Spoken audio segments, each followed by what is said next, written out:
I'm Danny Black. And I'm John Newman. Welcome to Card Mensches. Experience, quality, consistency, and the quickest turnaround times in the grading industry? We are proud to partner with SGC Grading.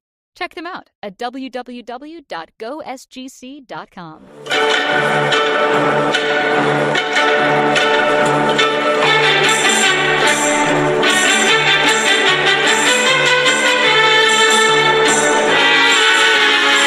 Hi, I'm Danny Black. And I'm John Newman. Welcome to Card Mensches. Hello, and welcome to episode 49 of Card Mensches, also known as welcome to episode 49 of Card Mensches, where I just duplicate everything. What's up, Ruben? Thank you for staying up late tonight. We have a special 10 p.m. Eastern edition. I'll admit I had some family obligations that I couldn't miss, but I was happy to make those and happy to be here tonight. What's going on, my friend? If you were in the Italian mob, your name would be Danny two times. I think it would be Danny Two Chins, but you know. Yeah, we're doing some late night. I feel like we should be on NBC replacing like Jimmy Fallon or one of those guys. No, hey, better late than never. We might have a little bit lighter crowd just because of the time. So, you can catch us after the fact, as always, on audio. And no, I wish it was. I'm not even watching sports. I spent some time with my family tonight, Danny, because the next 2 days I'm going to be home very little with 2 card shows. So I had to check in tonight. Now, like you said, you had some family stuff. So here we are, though, episode 49, almost the big 5-0 episode. We got to come up with something for the next one. If anybody has any ideas what we should do for 50, let us know. Yeah. And, and so today's, again, this is one you came up with, but it's timely and relevant, right? Postseason legends, I like to say, right? The collectability of them. And we're going to talk about some guys that definitely are collectible. And then we're going to talk about some other postseason legends, maybe not so much. You kind of I guess if this was music, they'd be the one-hit wonders, right? We know that song, we know that moment, but we're not really fans of the band. Like, we'll buy the single, but we won't buy the whole album. And that applies to the hobby today. And I'll let you, expand on that. But that's how I kind of look at this topic. Well, it's funny. I look at it definitely like you do. Like, there's certain players who their legend, their hobby love has been raised by their postseason play. There's other guys who, even though they've had a moment in the postseason, David Freese, not to pick on him, but his cards. What, do you see my list? Do you see my list here? No, I just remembered his name after like 3 days. I was so excited. But his cards aren't worth, anything. And I think a lot of that will be regional. Like in Baltimore, we'll remember Tito Landrum in the '83 playoffs. So I think a lot of those one hit going to be there that I've probably never heard of or haven't thought about him forever. Although shout out to Ray Knight. So we'll see. Want to say hello to John? Look at that. That's something new. They put the logo up there now on StreamYard. How about that? I'm telling you, look how fancy it is. Oh. Mookie wants to know, did he miss? No, but I'm wearing my Syracuse. This is, I don't know if we can see it. It's a Syracuse Mets shirt I'm wearing. I live 2 miles from the stadium, NBT Bank Stadium, where the Syracuse Mets play. I'm a media member, so I get to go to all the games I want for free. And some of those Syracuse Mets are now on the postseason roster of the Big Boy Club, enjoying some postseason success. So That's very cool. Viento. Remember early in the year when you were talking about Luis Angel Acuna, Yeah, he's on the and now there doing he is. well. Yeah, I like him. I got to see him obviously a lot here. Solid ball player, and they're loaded. They're loaded Thanks, in the Steve. infield. Some guys are going to be exiting stage left. I think we're going to see. I don't want to make this the Mets show, but I think we're going to see Brett Beatty probably moved in the offseason, and probably Jeff McNeil will probably be on the outs, looking in amongst other guys, probably for some pitchers that they definitely need. So, Jose, yes, yeah. I tell you, he's become quite a spark plug player, and he had a good year here in Syracuse. And if you're Brett Beatty, the writing's kind of on the wall. You're seeing all these other guys kind of get called up, and you're not. And he didn't struggle when he got sent down. Like, he played fairly well. He had moments of struggle, but like if you look at his overall numbers, they were good. It's just I'm going to defend him a little bit in that everybody takes a different path to how long it takes them to adjust to the. Well, I like Brett Beatty. I just think it's not going to happen in with the Mets. I think he's going to go somewhere else. Where that is, I don't know where that winds up being, but I think he makes a big club in a different city, or with a different team. I mean, he could be a Yankee for all we know. But we'll see. But they're loaded. We got another guy who's hurt right now, Ronnie Mauricio, who I really like too. Yep. Jet Williams, like their farms. I tell you what, between the Orioles and the Mets, there's two heck of farm systems right there. Absolutely. And I'm still not over the 69 World Series. So we'll next year we could be World Series favorites, Orioles and Mets. Who knows? I'd sign up for that. Listen. What's up, Orlando? If the Mets are in the World Series, I'll sign up. I'll sign up for it. Listen, and everyone's heard me on this show, my other shows. I'm a pessimistic Mets fan. Like, I always think the worst. I always expect the worst. That's just a Mets fan. Yeah. Well, I always expect the worst and hope for the best. And I'm not gonna lie about it. I'm definitely not gonna say I told you so, because I didn't tell you so. I didn't think they were gonna get in the playoffs, and I sure as heck didn't think they were gonna do any kind of damage. And yet, here we are. You guaranteed me they would choke at the end. I would have almost bet my house on it. Not quite, but starting pitching stepped up. Some timely hitting. You got probably the MVP. If it wasn't for Ohtani, you got the MVP in Francisco Lindor, who's carried them in this series here, this past series with the Phillies, and that last game that was looking like we're going the full distance, and then one swing of the bat. Edwin Diaz made it interesting, as he always does at the end. I'm not a huge Edwards Diaz. Me and my son were watching the game, and I'm like, I almost wish they let Peterson just finish this thing out. And sure enough, he walks the first two guys, and I thought it was going to be right.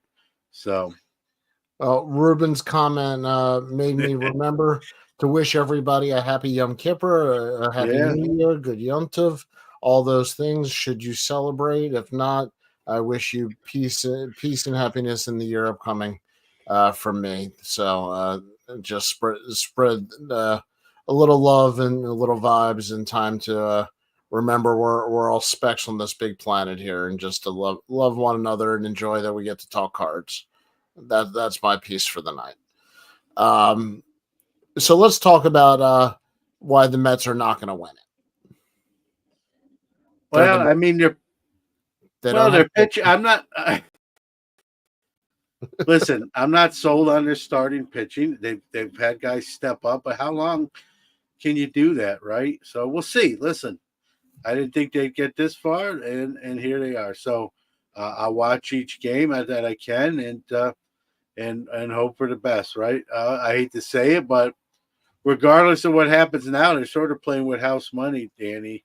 I don't think even the most optimistic of Mets fans, I don't think would have them going to the World Series. Like, realistically, and yet they're one series away now. So we'll see, right? You got to win 4 games now, not 2 or not 3. It goes to 4, and whoever they get, right, it's going to be, it's going to be a tough out. I think, but anything can happen at this Can point. I, Orlando, who I do have the utmost respect for, but I'm going to disagree with this. I think that's only going to be good for New York. I would be bored. I'd rather see the Dodgers and the Yankees, nothing personal, than the Mets and the Yankees. I think that's the better World Series matchup. Well, I want to see the Mets versus anyone. That's where I'm going. Fair enough. John needs a Grimace costume. Well, I just need There to you paint go. myself purple. I think I got the right figure. I just the complexion's gotta be purple. So I know, but you're an honorary Ruben. We appreciate you showing up every week. Loving Mookie, because did you see Mookie's comment? Yeah, the Grimace comment. Is hysterical. Cooter says anybody but the Dodgers. Interesting. no, So I'll go for that. I'll go for that. I figured you'd be anybody but the Braves, and once they were gone, you'd be happy. Yeah, I don't.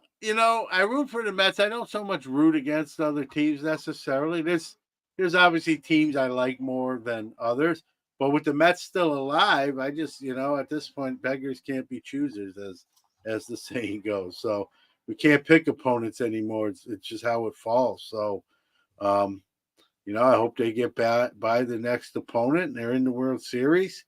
I'll be pleasantly surprised, and you get to the World Series, right? If you would have told me the Mets were making the World Series in 2024, obviously I would have signed up for that it's 8 days a week. So You would have asked me happens, what I was on.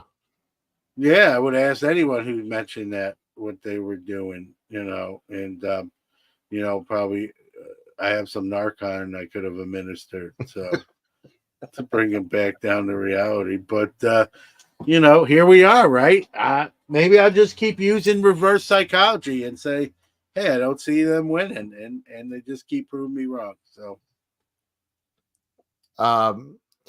let's get into the topic for tonight. Yeah. Since we're, John, Tug McGraw says you got to believe. I do to not as much as Tug used to. I'll just say that. But when they won the first round against the Brewers, I think I went on my social medias and used that Tug McGraw, famous quote. And I'll continue to use it after they win. Though I think it's easier to brag after you win a series than before. Like, I know the Mets too well to claim victory before it actually happens.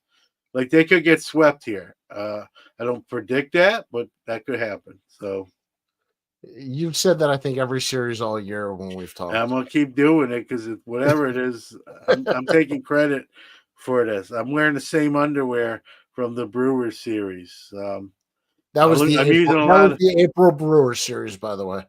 Yeah. So I'm using a lot of cologne and body spray, but there you go. All right. Our topic tonight is postseason heroes, legends, their collectability. What does the hobby think? And I'm going to start off the bat with, I think there's like 3 categories of guys. There's the ones whose careers were helped by it, helped by what they did in the postseason. And I think their legend might have been inflated a little bit. Maybe the hobby loves them a little bit. And I'm going to use as my example for that Derek Jeter. Derek Jeter, he's on my list. without a couple plays in the postseason, is looked at as an above average shortstop, not a first ballot, 100% or whatever he got, the Hall of Famer. I think that's because of the success he had in the postseason. And I'll go back and I'll use my David Freese example of somebody that had success, but it was not enough to do anything to their collectability.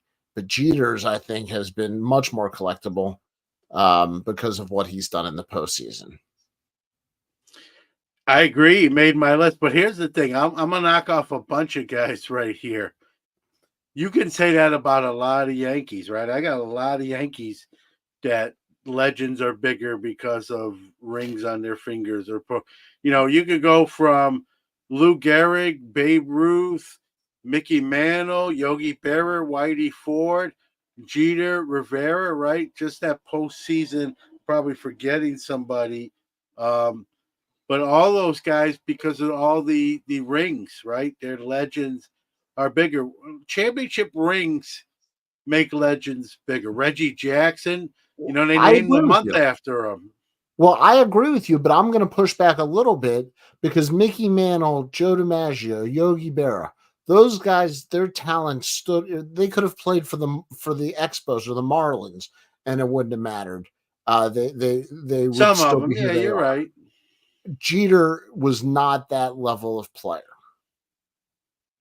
Yeah, and the postseason bumped him up. I agree. I think Yogi Berra too. I think Yogi Berra was a great catcher, but I think he's viewed even better than he actually is because his like he couldn't put rings on one hand. He needed two hands to hold all the rings, and he had a good postseason career. He had a great regular season career. I think he's viewed higher than he actually is. You know what I mean? Like, and again, he's a Hall of Famer. I'm not saying he's not a Hall of Famer. I'm just saying he's revered even more because of all those rings and postseasons.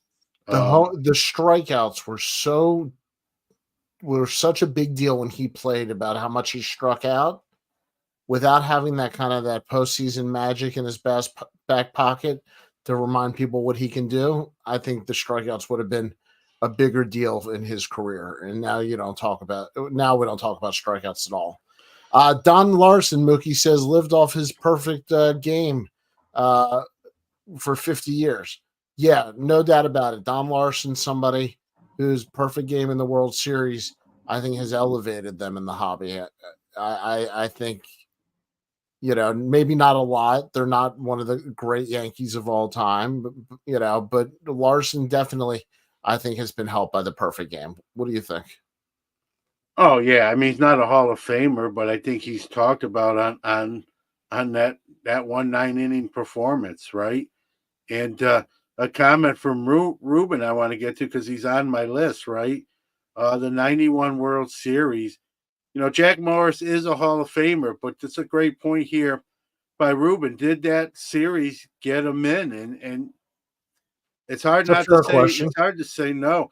He pitched on 3 days rest in Game 7. Just for those that don't know, whether you like Jack Morris or you don't, It was he pitched ridiculous. on 3 days rest in Game 7. And not only pitched on 3 days rest in Game 7, went 10 innings in a 0-0 game before they eventually won 1-0 and pitched the whole game himself. And that's just like Paul Bunyan stuff, Yeah. if you ask me. And yeah, I think I'll be honest with you. I think that definitely got him a few more votes to get through the doors of Cooperstown. And whether you think Jack Morris should or shouldn't be in, I don't care what side of the aisle you fall. That is one of the greatest all time pitching performances in World Series. And I watched that game, and like he kept coming out every inning.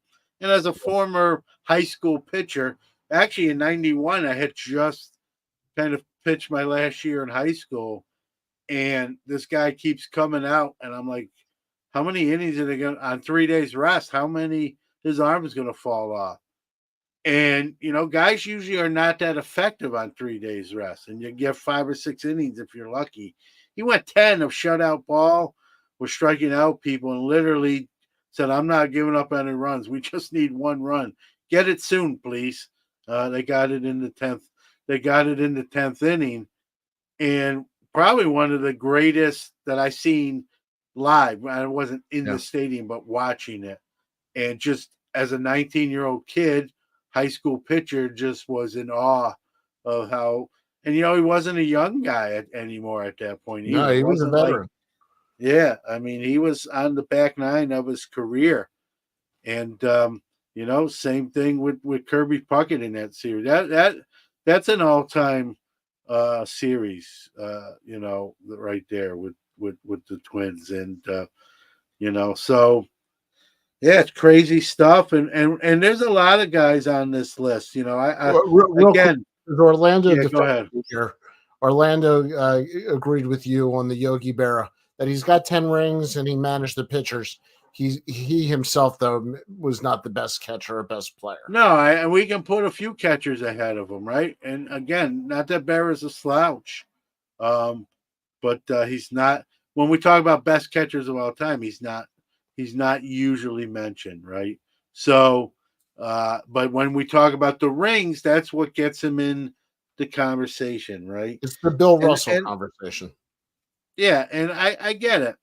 And and Jack Morris, I actually think he should be in the Hall, but there are some people that would you say that if there wasn't for that World Series game? Boy, that's a great question. It would be harder for me to say yes. Let me. I know that's a kind of a cop-out answer, but I think that performance that late in his career on 3 days. I mean, that's like Disney script stuff, dude. Yeah. That's well, like that's okay.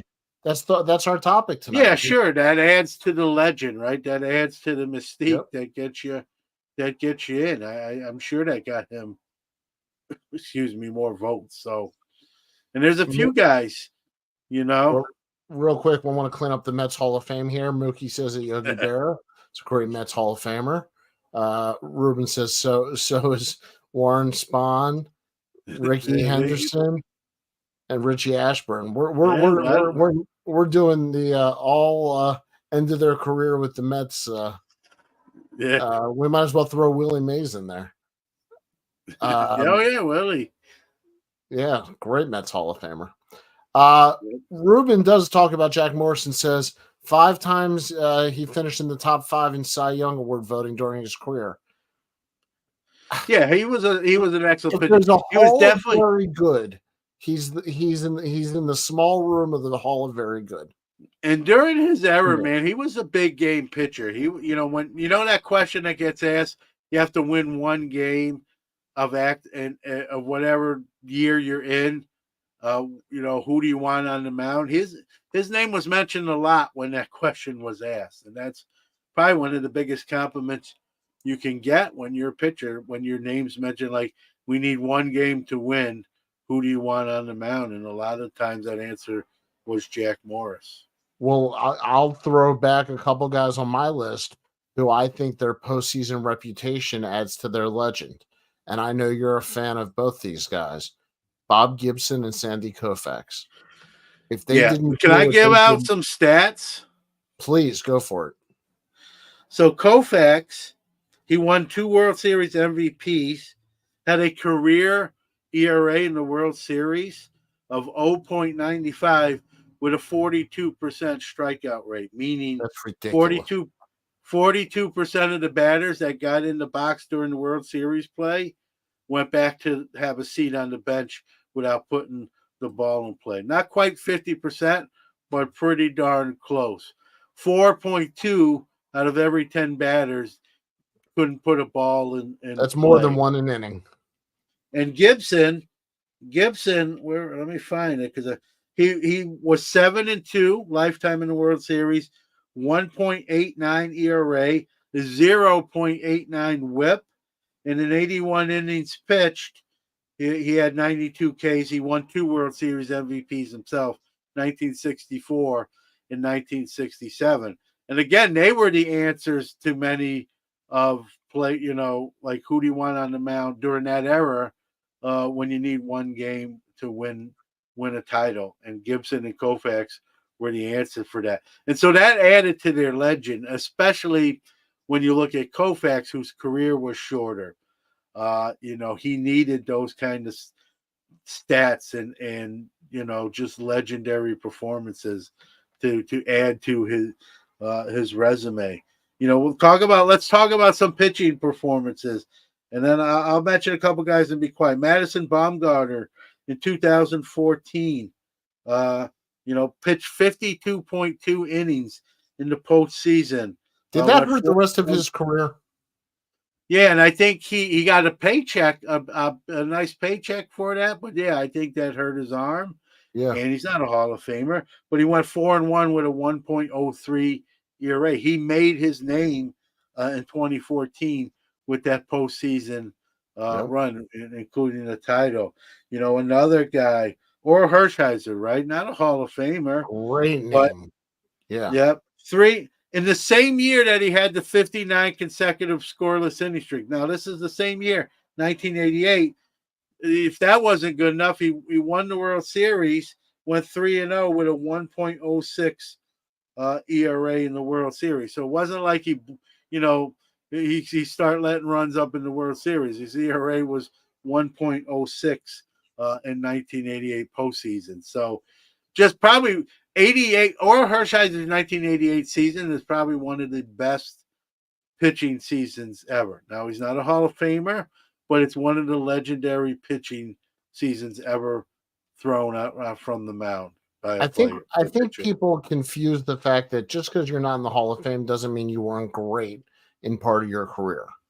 Yeah, And a Hall of Fame is an overall career, but guys have great years over and over where they play at a Hall of Fame level maybe for a year. It's just not their whole career. I want to throw out another name from that 88 series. I think Kirk Gibson will be signing yeah, autographs for the rest of his life for that home run. yeah. And again, and I watched that live as it happened. In front of my TV set, right? Yep. And the call itself with Joe Buck, and the dude's hobbling up to the plate. He wasn't even supposed to play. You got one of the best relievers in the game at the time, and Dennis Eckersley, who was making everyone else look silly. It was such a mismatch on paper. Everyone in the stands thought so. People at home thought so. Dennis Eckersley thought so. Maybe in the back of even Kirk Gibson's mind, he thought so. I don't know. But we all remember what happened. And it was like The Natural. If you ever seen the movie The Yep. Natural, it had that feeling. The only thing missing was that ball hitting like a light stand in the outfield and all the sparks flying down. But just like that's a Disney movie, but it wasn't a Disney, it was real life. And But who's you, Kirk Gibson without that moment? yeah, He's he's a not good- Kirk Gibson. He's not Yeah, Kirk he's Gibson. not. Yeah, he's not. That made Kirk Gibson. Vin Scully's call was fantastic. Yeah. Yeah. Yep. Yeah. So that's what Yep, we're I talking might have about. So said guys in the postseason that have kicked it up a notch. And, we talked about Jack Morris. Did that performance get him in the Hall? How about Bill Mazeroski in 1960 with the Pirates and the walk-off That's a home great run? name because he was a known lot as of such a defensive player. Yeah, a lot of people don't think he's a Hall of Famer, but he beat the Yankees with that walk-off and made himself a postseason legend. Whenever there's a big postseason home run, his name tends to get mentioned again. Yes. If that wasn't the case, he's not going to be mentioned that much anymore. Well, by the same thing, would anybody ever know Bobby Thompson's name Bobby Thompson, if he doesn't go off of Ralph Brackett? Yeah. And the Giants win the pennant. The Giants win. That's the other thing. We know calls from some of these moments too. This is a great one. Joe Orlando. Carter. Would Joe Carter be Joe Carter? No. I will say this though. He had a great 1993. It was a great moment. He's still a very, very, very, very good player, even without that moment. But how often would you ever talk about Joe Carter if it wasn't for that moment? Yeah, I agree with you. And that's a guy. That's another guy when we talk about postseason home runs, right? That's probably maybe number one on the list. That with Kirk Gibson in the mix, Mazeroski, right? Bobby Thompson, which wasn't a World Series, but so Well, yeah, those wasn't it the playing game? yeah to get to it, Yeah. but it was some of these others like Mazeroski, Carter, Gibson, those were World Series. I just home wanted runs. to add a point on Gibson here. Mookie says that he homered in the '84 series too. Kirk Gibson was an amazing athlete. He played football at Michigan State. Football, Yeah, yeah, he could have played in the NFL. yeah, I'm not criticizing who he was as a player. I'm just saying that moment in the '88 World Series took his career and made it memorable for a lifetime, not just for a couple of years. This is another good one. Remember Ozzie Smith, Yeah, the last person you'd ever choked. think would hit a home run? Yeah, choked up on the bat, and that ball Yep, just kept going. just And down the he's line. running around the bases. He's not even expecting a home run. He thinks that thing's off the wall. So What do you he's think? chugging. He didn't have a home run trot. He had never, Yeah. He was chugging, thinking, like, I'm going to get as much out of this ball off the wall as I can. And the thing just kept going. Didn't make it by much, Tom right? Greenfield. Yeah, there's a blast from a name from the past, right? Let's Yep. even go back further. Obviously, none of us watching were around to see it, but Christy Mathewson had 11 complete games in the World Series, and an 0.97 career World Series ERA, right? And just amazing stat. We don't in today's day and age we don't even see complete games anymore. He threw 11, and that's just I know sometimes we don't give enough love to that era, so I wanted to throw him on the list. Eddie Collins from the White Sox, who was one of the guys not named during the Black Sox scandal. He was in 6 World Series and had a career 400 average in World Series play, including 1919 when he wasn't part of that scandal. So, legend of the fall, right? That way to go back in the Wayback Machine. Well, sometimes I think I don't want to say forget, maybe a little bit of forgetting, but I don't No, think we that's give fair. enough love to that era of ball, so. Orlando brings up the flip side here, John. What happens when a guy who has a good career has a bad moment in the playoffs? Yeah, Bill Buckner's, Orlando points out probably the poster boy for Well, that, right? And you forget his whole career. He had a very good career. he was in that. Like, there's people. I'm not one of them, but there are some people who believe he had like a Hall of Fame worthy, or he's in the discussion. I won't go that far, but yeah, that's it's unfortunate. I mean, for the Mets, as a Mets fan, it got me off my couch at 14 years old and running around the living room like a 14-year-old idiot. But even in my 14-year-old mind, after like celebrating and then they've seen what eventually happened, even at 14, I knew like for Buckner, like that's going to be tough. Like, how do you go, back to the home fan? They're going to want to kill you or burn you, stick needles in you, make a voodoo doll. Like, Well, I felt bad for him. I this was felt still bad during the for curse. him. Yeah. I felt bad for him because I knew the wrath he would face from one play, from one miscue, right? And this is the point people always forget. Yep. The wild pitch It's before the hit Yeah. can move. Yeah. And, stuff had to happen after that, too. The Mets had to get, that wasn't the end of the game. It wasn't like Buckner made the error and he walked into the dugout, as that was the game ender. It kept the inning alive. I get it. But more stuff had to happen, which as a Mets fan, thankfully it did. And even like I said, even at 14, I knew the gravity of the situation. As I was a player at 14. I was a baseball player.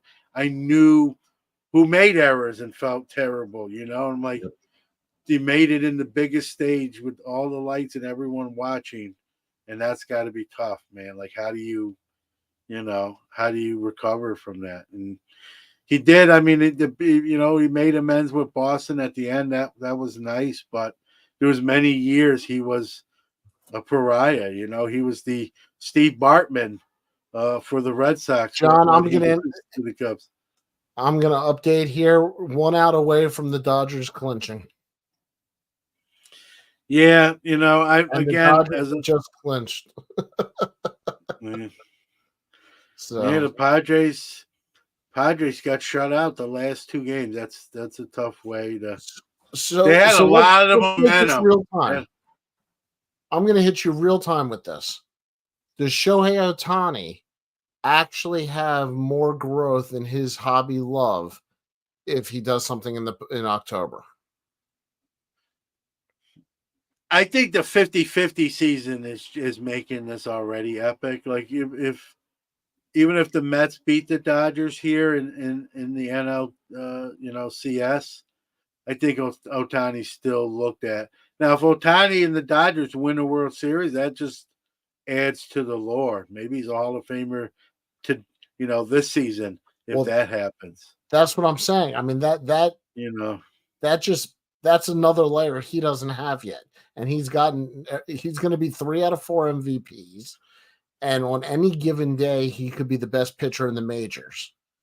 You take those things, but there's no October success. And that just blows me away that there could still be more growth on him. Yeah, he's young. I mean, he's not old. No. I mean, he just signed a double-digit year deal with the Dodgers. This is the first year of that deal. Now, is he going to be the same player in year 10 of that contract? I don't see it. But they're going to get a lot of good years, barring injury. And he hasn't even, like you said, he hasn't even pitched yet for the Dodgers. And there's some people, Danny, that say, you know what? Don't pitch. Just hit. You're already a legend with just a bat in your hand. Like, don't even worry about pitching. Don't risk it. But I think pitching, and I think that adds to the lore. Well, it's so hard to find good pitching. The Dodgers, like every other team, scramble for it. And if you can put a guy on the mound who's a Cy Young caliber pitcher and not have it affect what he does at the plate, I mean, how do you turn that down? Yeah. And Mookie, I love Francisco Lindor, but a 50-50 season, your first year after a big contract, lots of pressure in a bigger market with the Dodgers over the Angels. Listen, I said, me and my son had this discussion. Any other year, Lindor easily, but on a 50-50 Ohtani year, first year in LA, I think he's going to win it unanimously and deservedly so. It's not like he's getting, it's not like Lindor's getting robbed. That's a huge year. So, and to the point of our conversation, it will make a difference. Yeah, and Mookie's last comment here, it makes a great point, right? The award. We always have this debate with awards, right? Can you win a Cy Young if your team doesn't make the postseason? Can you win the MVP if you're on a last place team? It's the most valuable player, and I don't think any Met fan, Mookie, myself, whoever else, will argue that Lindor was, if there was a Mets award for most valuable player, he'd win the Mets award this year, right? I just think a 50-50 year, which has never happened in all the years of Major League Baseball existing, it's never been done. He really did carry that team. In spite of Dave Roberts, who to me is one of the worst managers in the league. He's a manager that gets the least out of the most. So wait, so Dave Roberts is known for a stolen base in the World Series, right? Yeah, he's another. Yeah, I think he's overrated as a manager. Do you think you and everyone in the chat room could manage that lineup to a postseason berth? Do you think his resume looks better because of that stolen base? Do you think people His look at him playing different? resume? His overall resume. When people talk about Dave Roberts, does that stolen base make a difference? I don't think so. I think it does. I think people will always know him for that. Yeah, I know him as someone who gets the least, like, they lose games, and I question some of the games I watch. Some of his decision making is questionable. That lineup is loaded, dude. You got Betts, Freddie Freeman, Otani. Teoscar Hernandez is very good. Like, that team should have had a better year, like, than they did. Like, if they had what They're I not would deep. perceive as a better manager, they would have been even better. They're heavy at the top, but they're not deep. Yeah, Robert's stolen they're base was the League Championship Series. Mookie, we're talking about the postseason, not just the World Series. yeah. But World thank you Series, though, gets you a few extra points for sure. Yes, but thank you for correcting me. All kidding aside. So who else David do you have? Ortiz. David Ortiz is not David Ortiz without the Red Sox postseason. Agree 1,000%. I think he's overrated in general. Yeah, I don't even know if he's really a Hall of Famer, but I think his postseason got him in. We talk about, postseasons getting the guy in the Hall of Fame. I think David Ortiz, and now he's doing post game analysis on TV. I think a lot of that's from his postseason legend. To be quiet, I'm not saying he's a bad player. I think he gets, like you said, I think he gets more credit than he's probably deserves because of Let me that. ask you a question: who's the better player, Jim Thome or David Ortiz? In my mind, it's Thomey's the more consistent player. Right. I think most people would say Ortiz because of the World Series. the legend of the postseason stuff. Yeah, that's my point. So he made my list. Schilling, Smoltz. How about Kung I'm Fu going to Panda? disagree on Right? Smoltz. I'm going to disagree on Smoltz. I think Smoltz had a long No, consistent. he's a Hall of Famer. I'm not saying that, but he became famous for postseason as both a starter and a closer. And then you got, how about Pablo Sandoval from 2012? 3 home runs in one game.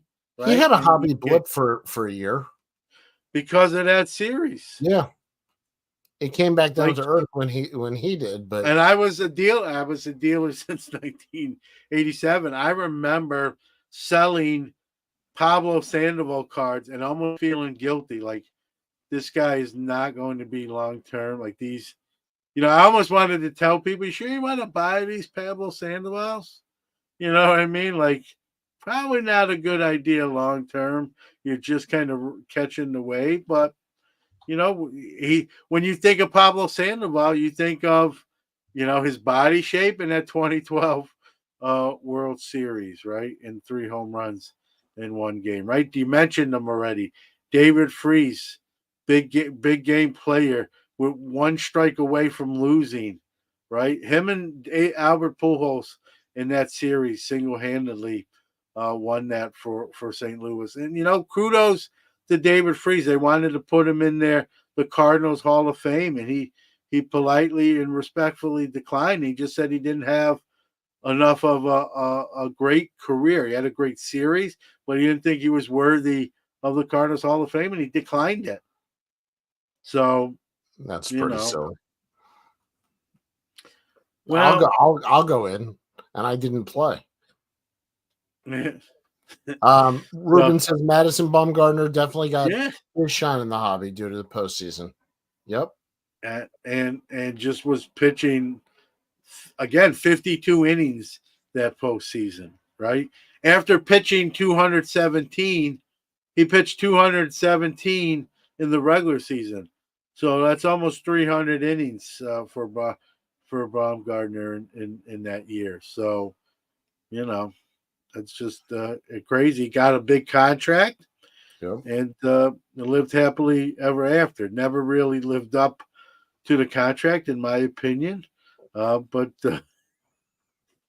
You got your Rick Dempsey. That Right was the there. next one on my list. Yeah. Not World Series so much, but Edgar Martinez in 1995 postseason.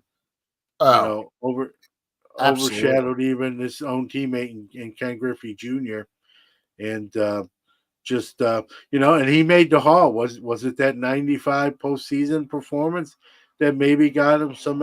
He wasn't a unanimous. He didn't get in unanimously. So did that 95 postseason add to Edgar's legacy, especially being a DH? Right, we talk about our DH is worthy of getting in just because they don't play the field well. Edgar Martinez. Although he did play some third base early in his career, but that 95 postseason, I should say, was like that made him Edgar Martinez, and I think there's no probably in the doubt Hall. about it. Yeah. Because a lot You of know, people look at Griffey on that team, but Edgar is really the one that carried them, especially from the right side all year. yep. And we this goes to other sports. I know we're talking about baseball, right? I don't. Tom Brady, right, with all the rings. I thought, I'll say this. People might think I'm nuts. Peyton Manning was a better quarterback, like physically. I see But where you're Brady, getting.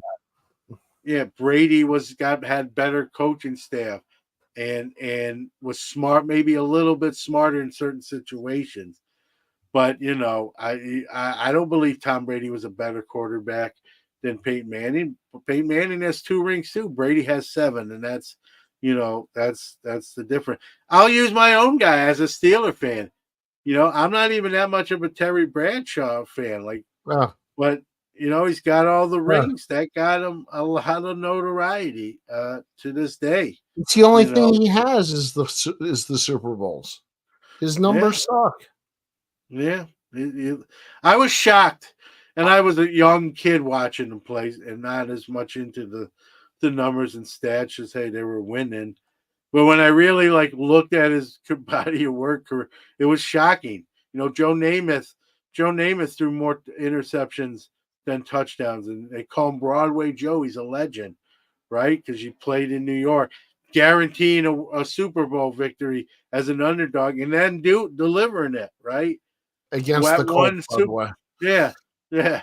That one Super Bowl made Joe Namath. And so when you think of Joe Namath, you think of 2 things, right?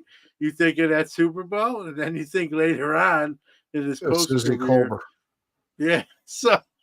So, and people buy Joe Namath cards because of those. I hate to say it, those 2 moments a lot of times. So we talk about the hobby effect, right? Patrick Mahomes is going to be that guy who has a lot of years. So, Yeah, being a league MVP one year, I don't think turns your career around, but yeah. So, I mean, it applies to other sports too, right? absolutely. Again, going back to the David Tyree helmet catch from Eli Manning. I have to Well, mention him because he's from Syracuse wait, University. Let me take a step back. How about Eli Manning? If he doesn't win those Super Bowls, both of them, I think you look at him as a much more mediocre quarterback. Yeah, he's going to be in the Hall of Fame with his brother. So, And I don't think Dan he deserves Marino. it. Dan Marino was probably the best quarterback without a Super Bowl ring. He made it to the Super Bowl in his rookie year, Yep. lost to the Redskins, never made it back, which is crazy. Listen, he And had some laces out. receivers, but he Laces never out. had, huh? Laces out. Laces Yeah. out. Ace Ventura. He never had the elite receivers. Like Clayton and Duper were Super, good, yeah. but they were no Jerry Rice, right? Well, he had no And running game Montana, or defense. yeah, Yeah. and Montana's a legend. A lot of more because of the rings himself. So postseason can make the legend bigger. I'm not saying it's the only thing. You can be a Hall of Famer without a ring, as Marino is, but you know, it's it can make it can. And listen, Even David Freese. We talked about David Freese that one year. He just caught lightning in the bottle. Again, doing shows back then, I sold a lot of David Freese rookies, right? Thinking to myself, people realizing like this, he had a great World Series, but long term, he's not a Hall of Famer, you know. Um, So let me ask. Big Ben's a better quarterback than Terry Bradshaw. Like, even though he has 3 less rings, I bet Ben Unfortunately, I agree with Roethlisberger. that. Yeah. So this is not just relegated to baseball. This crosses all the sports. We just focusing heavily, obviously, on baseball. Well, it's baseball playoff time also. Um, Yeah. So there was 2 less rings. Yeah. Ben Yeah, had that's 2. what rings get you, right? They get you more street cred, as they say. What was I just going to say? But I think baseball is more reactionary. Football favors quarterbacks so much. Yeah. It's almost hard to move the needle if you're not a quarterback. Quarterbacks can go to the moon. People overreact so much. Yeah, I agree. I think receivers are probably next, and running backs have become sort of an afterthought. It's just running backs have become, I think, when we look at the NFL, not to make this an NFL show, well, we're seeing running backs are not getting taken early no more, and it's just going to be, a 2 or 3 man rotate. Running backs are almost like a pitching rotation now. You're going to see just 2 or 3 guys come in for series and carry the ball and fresh legs. And when you do that, when you use a 2 to 3 running backs system, no one stands out, right? It's just the running game. It becomes the running game rather than a player. Their running game was successful, not, Kenneth Walker or Derrick Henry had a big game. And I I was think about you're to say, seeing, except in Baltimore, where everybody can yeah, run. no, and there's a few guys that are still the guys, right? CMC, Derrick Henry, Jonathan Taylor with the Colts. Kenneth Walker still in Seattle. But I think a lot of these other teams, they use just a 2 or 3 man rotation, and I think that's the way the NFL's going. If I'm a kid that loves football, it used to be years ago, be like, I want to be the running back. Give me the ball. I want to carry it 30 times a game, right? Now kids are probably not going to want to play running back anymore. It's going to be just, all quarterback receiver or make their bones on the defensive side of the ball. But running backs is went from a sexy position to like no one's going to want to do it, especially if you want to shine in the spotlight, because you're going to be sharing it with a whole room of running backs, or 3 or 4 of them. So Speaking of sexy, I remember what I wanted to say. Lamar Jackson, I think, is one of the guys who is suffering from not winning a title. yeah, he is, I and think there's other my guys son, like that, but I think there's yeah, guys like that in baseball also. my son, who's a big Steeler fan like myself, will tell you, like, Lamar Jackson might be the best quarterback in the NFL, but like you just said, Danny, that postseason, lack of hardware is hurting him, and probably not fairly so. It's not like he's having It's not his terrible fault. games. Yeah, like they're not winning, but I don't think he's like choking like we see other players kind of do. Just whatever reason they run into somebody and that gets them, and barring injury, he's going to be a Hall of Famer, but sort of like Marino, right? That lack of postseason success. Maybe that'll be the conversation. Like the best quarterback never to win a Super Bowl ring: Lamar Jackson, Dan Marino. All right, real quick before we get out of here, this is a great name from the past. You want to read this one? Yeah, David Eckstein. Yeah, he made. He got a little Mensch love in there for David Eckstein too. Yeah, I forgot. I'm not gonna lie. I forgot about him. I forgot about I him. remember now. With Ruben mentioning him, I remember that. But when I was putting my list together, I missed him. Joe Flacco is elite, by the way. He sold his soul. How he's playing at the level he is at his age is insane. Because he doesn't care. He just stands in there and he's got an arm from the gods and just stand there, take the hits and throw. Yeah, I was shocked. He did it last year too at Cleveland. He won a Super Bowl for the Ravens in 1973. That's how long he's been playing. How crazy is it? Think about the Browns, right? They back up the Brinks truck and trade. They mortgage their future for Deshaun Watson, which might be the dumbest move ever, and I am including the Herschel Walker trade. Yeah, and they get rid of Baker Mayfield, who's having a second coming in Tampa Bay. They had Joe Flacco filled in for an injured Deshaun Watson.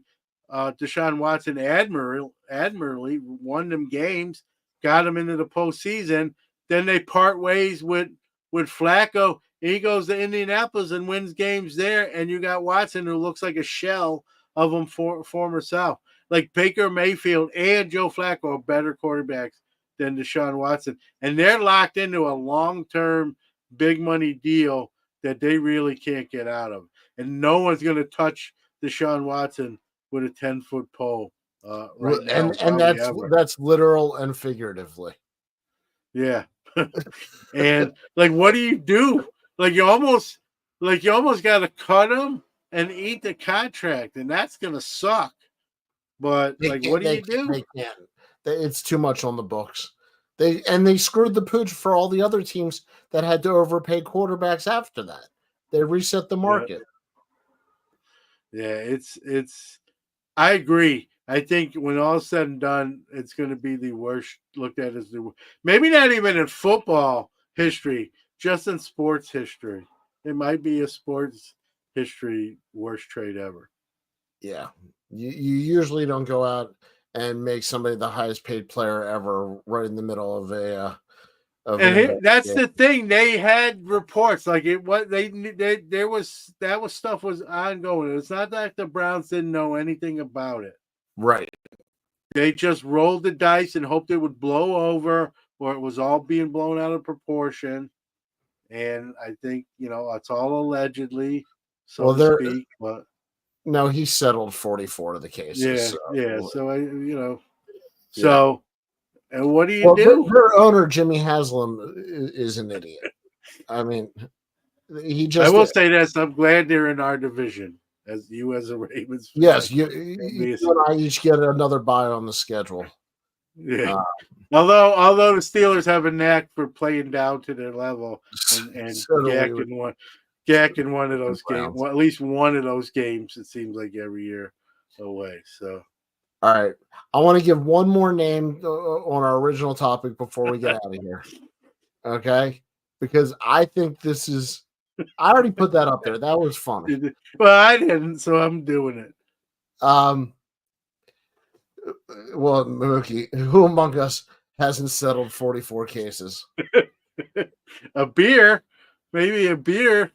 Ruben, you're banned. You're banned, Ruben. Carl Yastrzemski, what he did to lead the Red Sox. What was it, 67? Down 67. 67 was his triple crown. Was that the year that he destroyed September?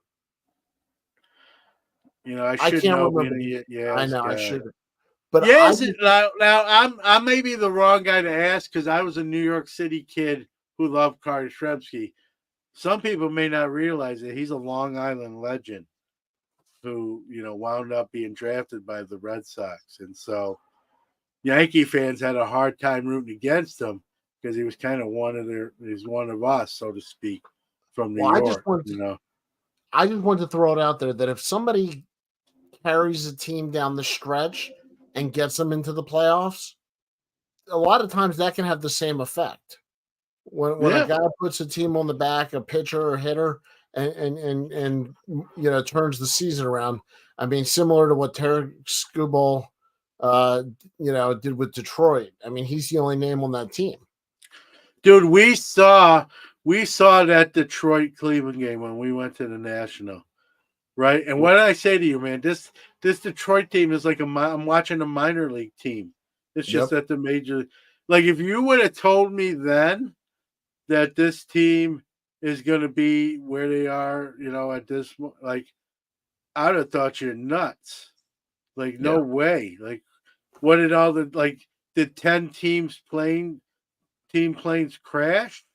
And they were like, I would have lost everything on that bet. Like, that lineup was 7 minor leaguers, a washed up Javi Baez, and one guy that could hit a little bit, and obviously one of the best pitchers in baseball in Skubal, but he didn't pitch that night. But that team had no business even sniffing postseason, and yet here we are in 2024. Like that one's shocker.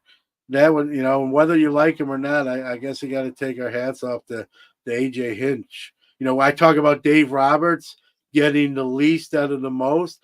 AJ Hinch is sort of the opposite. He gets the most out of the least amount of talent. So, yep. And Hershiser did the same thing down the stretch with the Dodgers. Yeah, we talked about that. Yeah, that year was arguably one of the best ever by a pitcher. Yep, it was 88 Hershiser, like just almost unhittable. Like it was like you didn't have to be a Dodger fan. Like when you knew he was pitching that night, you wanted to watch. Absolutely. All right, we're into overtime, my friend. Anybody else on your list?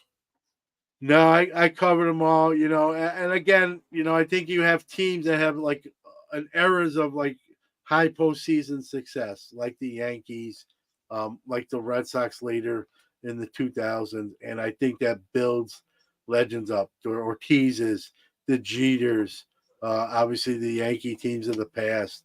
I'm not saying those guys aren't Hall of Famers, but that postseason just ramps their resume even up further, and it helps. And in certain guys' cases, like we talked, right, Jack Morris, Edgar Martinez, they have performances where, hey, that might have got him in the Hall, or you can look at that and say they're in the Hall because of that.